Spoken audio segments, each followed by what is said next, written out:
पूजा पाठ, कर्मकांड, मंत्र, स्तोत्र, ज्योतिष आदि सीखने के लिए सब्सक्राइब करें हमारे YouTube चैनल ज्ञान सिंधु को।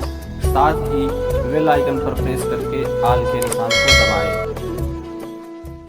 नमस्कार प्रिय मित्रों, स्वागत है आप सबका हमारे YouTube चैनल ज्ञान सिंधु पर। आज अध्ययन करने वाले हैं पूर्व में ली गई निःशुल्क जन्म कुंडलियों को। जिन कुंडलियों को मैंने शनिवार वाले वीडियो के कमेंट से लिया है, उन्हीं कुंडलियों को आज इस वीडियो पर देखने वाले हैं, फलित करने वाले हैं। देखते हैं सर्वप्रथम पहली कुंडली किसकी ली गई है जन्म कुंडली अध्ययन में। पहली जो जन्म कुंडली है निःशुल्क अध्ययन में ली गई वह है मुकेश कुमार मिश्रा जी की। यह पटना बिहार से हैं। इनकी डेट ऑफ बर्थ है 21/6/1996। समय है दोपहर के 1:45 जन्म का। प्रश्न किया है इन्होंने सरकारी नौकरी होगी या नहीं, और सरकारी नौकरी मिलेगी तो कब तक मिलेगी, मेरा आगे का जीवन कैसा होगा। तो चलिए इनके सरकारी नौकरी की बात कर लेते हैं। सर्वप्रथम इनकी तुला लग्न की कुंडली है और तुला लग्न में लग्नपति दैत्य गुरु शुक्र होते हैं। इनकी कुंडली में दैत्य गुरु शुक्र अष्टम भाव में स्थित हैं। वैसे लग्नपति का अष्टम में जाना यह अच्छी स्थिति नहीं है। ऐसी स्थिति में व्यक्ति किसी न किसी रोग से घिरा रहता है तथा कई बार उसको असफलताओं का सामना करना पड़ता है। जो वह कार्य करता है वह जल्दी पूर्ण नहीं होता। जीवन में विविध प्रकार के संघर्ष बने रहते हैं। तो बात करते हैं इनकी सरकारी नौकरी की। इन्होंने सरकारी नौकरी का प्रश्न रखा है, तो मैं कहना चाहूँगा आपकी जन्म कुंडली में सूर्यदेव, सरकारी सत्ता के कारक ग्रह सूर्यदेव बुध की राशि में भाग्यस्थ हैं, भाग्य भाव में स्थित हैं। लाभेश होकर के, लाभपति होकर के सूर्यदेव भाग्यस्थ हैं बुध की राशि में। वैसे तो आपको नौकरी के लिए ही प्रयास करना चाहिए। आप कोई ना कोई नौकरी ही करने वाले होंगे। आपके लिए व्यापार उत्तम नहीं होगा, क्योंकि व्यापार के कारक ग्रह बुध वह आपकी कुंडली में स्वयं अष्टमस्थ हैं। तो इस स्थिति में अगर आप व्यापार करेंगे तो निश्चित ही आप डूब जाएंगे। व्यापार से आपको कभी लाभ नहीं होगा। आपको जीवन में कोई ना कोई नौकरी ही करना है।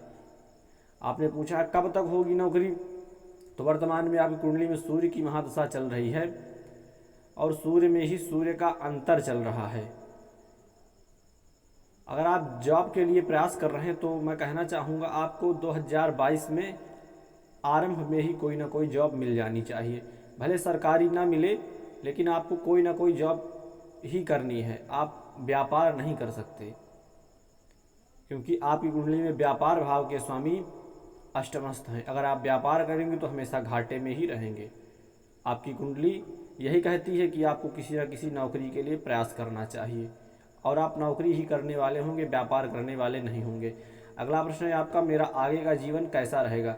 वैसे तो आपके भाग्यपति स्वयं बुध अष्टमस्थ हैं।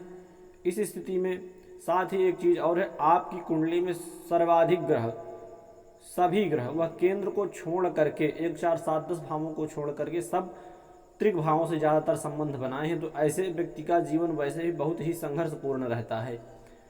तो आपको आजीवन संघर्ष करते रहना है। आपकी कुंडली यही कह रही है। आपको कभी भी संघर्ष से पीछे पैर नहीं हटाना। संघर्ष करेंगे, मेहनत करेंगे, उसी का परिणाम आपको मिलेगा। भाग्य का कोई साथ नहीं। संघर्ष आपके संपूर्ण जीवन में रहने वाला है।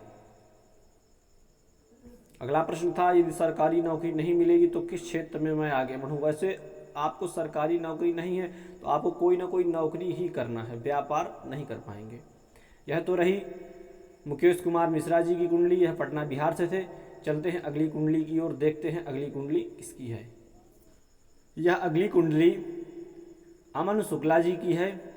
यह हैं सिकंदरपुर, कन्नौज, उत्तर प्रदेश से। इनका जन्म का समय है 4:50 प्रातः, और इनकी जन्म की तारीख है 4 अगस्त 2000। इनका प्रश्न है, मान्यवर सरकारी नौकरी लगेगी या नहीं, अगर हाँ तो कब तक लगेगी। चलिए आपके पहले इसी प्रश्न को ले लेते हैं, सरकारी नौकरी लगेगी या नहीं लगेगी। आपकी जन्म कुंडली में दशमेश होकर के मंगल लग्नस्थ हैं, सूर्य के साथ स्थित हैं, और आपकी कर्क लग्न है। कर्क लग्न के स्वामी मंगल आपकी कुंडली में तृतीयस्थ हैं, अर्थात पराक्रम भाव में स्थित है। और आपके लग्न में बुध, मंगल और सूर्य स्थित हैं। कहीं ना कहीं आपके स्वभाव में द्वित्व होगा, अर्थात कभी तो आप बड़े शांत स्वभाव वाले, बड़े शांत चित्त वाले, कभी बड़ा उग्र स्वभाव, बड़ा क्रोधी स्वभाव, इस प्रकार से देखने को मिलेगा। पहला प्रश्न है आपका, सरकारी नौकरी मिलेगी या नहीं। दशमेश होकर के मंगल लग्नस्थ हैं, सूर्य के साथ स्थित हैं। आपके सूर्य 18 अंश में है। थोड़ा से सूर्य को बलि बनाने की आवश्यकता है, क्योंकि आपके सूर्य जल तत्व की राशि में गए हैं और सूर्य स्वयं अग्नि तत्व हैं। तो कहीं ना कहीं सूर्य का प्रभाव यहाँ पर आकर के कमज़ोर होगा। हालांकि यह चंद्रमा इनके मित्र की राशि है, परंतु फिर भी वह जल तत्व की राशि है और सूर्य स्वयं अग्नि तत्व हैं। कहीं ना कहीं सूर्य कमज़ोर पड़ेंगे। इसके लिए आपको कहना चाहूँगा, निश्चित ही आपको कि मंगल से संबंधित नौकरी प्राप्त होंगी, जैसे सेना, पुलिस, इन्हीं क्षेत्रों से संबंधित, सिविल सर्विसेज, इन्हीं से संबंधित आपको नौकरी प्राप्त होंगी। सूर्य को थोड़ा से बलवान बनाइए, नित्य सूर्यार्घ दीजिए, जल में रोली डाल करके भगवान सूर्यार्घ को नित्य अर्घ समर्पित करिए। भगवान सूर्य देव की आराधना कीजिए, यही सूर्य देव को बलि बनाने का उपाय है। पिता का सम्मान करिए, सूर्योदय के बाद तक कभी मत सोइए। मैं कह दूंगा कि निश्चित ही आपको नौकरी ही करनी है, वो भी गवर्नमेंट। बस सूर्य को आप मजबूत बनाइए, निश्चित ही आपको नौकरी प्राप्त होगी।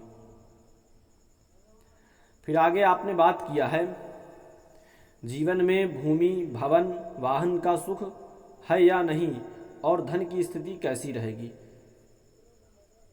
आपके सप्तम चतुर्थ पति, जहाँ से भूमि, भवन, वाहन का विचार होता है, वहाँ के स्वामी द्वितीयस्थ हैं। सूर्य की राशि में सूर्य से तत्कालिक मैत्री किए हुए हैं, तो निश्चित ही आपको स्वउपार्जित धन, भूमि, भवन, वाहन प्राप्त होगा। साथ में आपको पैतृक संपत्ति भी प्राप्त होगी, क्योंकि आपके द्वितीय जहाँ से पैतृक संपत्ति का विचार होता है, उस भाव के स्वामी सूर्य लग्नस्थ हैं मंगल के साथ। निश्चित ही समस्याएं आएंगी, बहुत सारी बाधाएं आएंगी, क्योंकि आपकी नवांश कुंडली वीक है।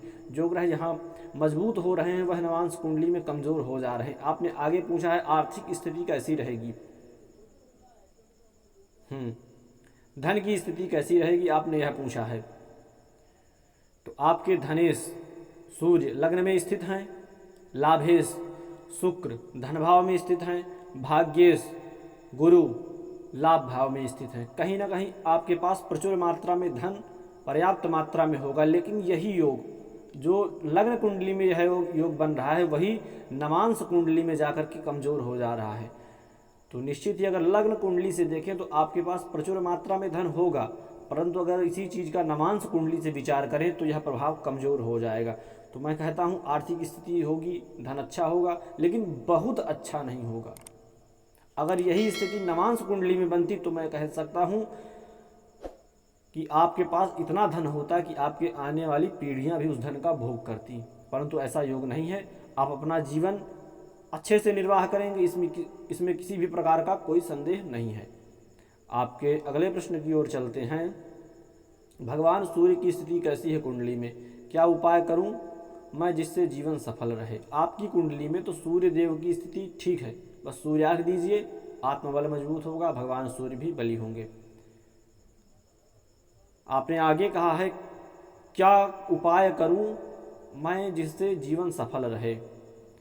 आप भगवान गणपति या महादेव जी की उपासना कर सकते हैं, जीवन आपका सार्थक होगा, या जो आपके इष्ट हों उनका यजन कीजिए, जीवन आपका सार्थक होगा। यह तो रही अमन शुक्ला जी की कुंडली। अब चलते हैं अगली कुंडली की ओर और देखते हैं अगली कुंडली किसकी है। यह अगली कुंडली है दिव्या शर्मा जी की। यह है MP मुरैना से। इनकी जन्म की तारीख है 26/2/1992 और जन्म का समय है प्रातः 4 बजे का जन्म समय है। प्रश्न है इनके पुनर्विवाह योग कब तक है, पुनर्विवाह सक्सेसफुल रहेगा। अगला प्रश्न है करियर का मार्गदर्शन करें, कुंडली के दोषों का उचित मार्गदर्शन करें। आपकी कुंडली में जो आपने पहला प्रश्न दिया है वह है पुनर्विवाह योग कब तक है। तो चलिए पुनर्विवाह योग के बारे में देख लेते हैं। वर्तमान में आपकी कुंडली में शुक्र की महादशा में राहु का अंतर चल रहा है। आगामी बृहस्पति की अंतरदशा आपको 28/6/2022 से लगेगी। जो कि 26/2/2025 तक जाएगी। अगर आप विवाह करना चाहते हैं तो 2022 से 2025 के बीच में प्रयास करिए, बृहस्पति की अंतर्दशा में आपका विवाह निश्चित ही हो जाएगा। साथ ही आपने अगला प्रश्न किया है, पुनर्विवाह सक्सेसफुल रहेगा? क्वेश्चन मार्क है आगे, अर्थात रहेगा या नहीं रहेगा। तो आपकी कुंडली में लग्न में राहु स्थित हैं, सप्तम में केतु स्थित हैं, दोनों विच्छेदात्मक ग्रह हैं। राहु लग्न में स्थित होकर के सप्तम भाव दाम्पत्य भाव को देख रहे हैं, साथ ही केतु सप्तम भाव में स्थित हैं जहां से दाम्पत्य का विचार होता है। आपकी कुंडली में सप्तमेश अर्थात जो दाम्पत्य के स्वामी हैं दाम्पत्य भाव के, वह हैं बुध और वह स्वयं सूर्यदेव के साथ स्थित हैं। फिर बात आती है दाम्पत्य के कारक ग्रह शुक्र आपकी कुंडली में मंगल तथा शनि से युति किए हुए हैं। तीनों अवस्थाएं आपकी कुंडली में पीड़ित हैं। पहली बात, सप्तम में पापक ग्रह की दृष्टि होना, राहु की दृष्टि होना, केतु का स्थित होना। दूसरी बात, सूर्य के साथ बुध का होना, सप्तमेश बुध का सूर्य के साथ होना। तीसरी बात, दाम्पत्य जीवन के कारक ग्रह शुक्र को मंगल शनि के साथ होना।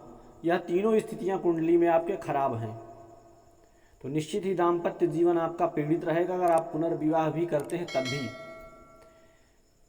क्योंकि कुंडली का प्रभाव एक बार विवाह हो जाए, 2 बार विवाह हो जाए, उसके प्रभाव में न्यूनता नहीं आती। क्षमा चाहता हूं इस प्रकार से बोलते हुए मैं आपको, परंतु अगर आपने कुंडली दिया है तो बताना भी मेरा फर्ज बनता है। तो कहीं ना कहीं चाहे दोबारा विवाह हो जाए, जो ग्रह अपना प्रभाव दे रहे हैं वह निश्चित ही अपना प्रभाव देते रहेंगे उसी प्रकार से, परंतु फिर भी भगवान का पूजन यजन करके कहीं ना कहीं शुभता प्राप्त की जा सकती है। सबसे पहले आप अपने स्वभाव में थोड़ा से परिवर्तन लाइए। लग्नस्थ राहु हैं, आप जिद्दी स्वभाव के हैं, बहुत जल्दी गुस्सा हो जाने वाले हैं। लग्न में स्थित राहु व्यक्ति को बहुत ज़्यादा जिद्दी, बहुत ज़्यादा कट्टर स्वभाव के बना देते हैं। तो आप थोड़ा से अपने स्वभाव में परिवर्तन करिए। साथ ही साथ भगवान महादेव तथा माता पार्वती का पूजन करिए, उनका श्रृंगार करिए, उनको श्रृंगार से संबंधित वस्तुएं चढ़ाइए, भगवान महादेव जी का पूजन करिए। हो सके तो प्रदोष व्रत भी आप रह सकते हैं। यह रही आपकी कुंडली। आपके अगले प्रश्न भी देख लेते हैं। करियर आपका भी संघर्षपूर्ण रहने वाला है, क्योंकि भाग्येश सूर्य आपके पराक्रम भाव में स्थित हैं, जो यह दर्शाते हैं कि निश्चित ही आपको हमेशा पराक्रम के लिए तत्पर रहना चाहिए। साथ ही आपका जो अगला प्रश्न था वह था कुंडली के दोषों का उचित मार्गदर्शन करिए। जो भी कुंडली में दोष हो उसका उचित मार्गदर्शन यही भगवान महादेव जी को उपासना माता पार्वती जी के साथ करिए, प्रदोष व्रत रहिए। साथ ही साथ भगवान गणपति का अगर आप यजन कर सकते हैं, उनके मंत्र ओम गंग गणपतये नमः इस मंत्र का जप कर सकते हैं तो करिए, यही उपाय है। इस प्रकार से यह 3 कुंडलियाँ रहीं जिनको मैंने इस वीडियो के लिए चयन किया था। अन्य लोगों ने भी अपनी कुंडलियाँ दी थी, लेकिन पूर्व में मैं उन लोगों की कुंडली देख चुका था। शायद हाँ उन लोगों ने अपने किसी परिजन की कुंडली दी हो, लेकिन मैंने आज इन्हीं 3 कुंडलियों को लिया है। जिन कुंडलियों को नहीं लिया अगले वीडियो में पुनः अगले शनिवार के दिन लेने का प्रयास करूँगा। तब तक के लिए नमस्कार, पुनः मिलते हैं आपसे एक नई वीडियो में।